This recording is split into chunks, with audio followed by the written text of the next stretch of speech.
ঢাকায় অনুষ্ঠিত হলো অস্ট্রেলিয়ান এডুকেশন এক্সপো 2025।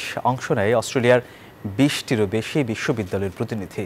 সম্প্রতি বনানীতে লোমস গ্লোবালের আয়োজনে অনুষ্ঠিত এক্সপোতে রেজিস্ট্রেশন করেন প্রায় 1000 খানেক শিক্ষার্থী। উচ্চশিক্ষা নিতে আগ্রহী শিক্ষার্থীরা সরাসরি কথা বলেন বিশ্ববিদ্যালয়ের প্রতিনিধিদের সাথে।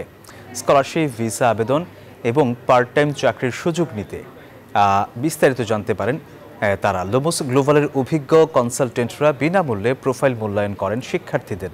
বর্তমানে 25,000-এরও বেশি বাংলাদেশি শিক্ষার্থী পড়াশোনা করছেন অস্ট্রেলিয়ায়। লোমস গ্লোবালের কর্ণধার হাসান আব্দুল গফরান জানান, অস্ট্রেলিয়ার প্রতি আগ্রহ বেড়েছে শিক্ষার্থীদের। এক্সপোতে নিজের অভিজ্ঞতা শেয়ার করেন অস্ট্রেলিয়া প্রবাসী ও সোশ্যাল মিডিয়া ইনফ্লুয়েন্সার বুশরা কবির।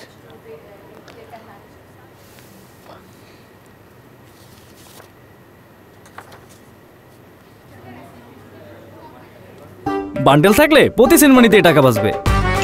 বিকাশ সেনমানি বান্ডেল কিনে জিতুন প্রতি লেনদেনে।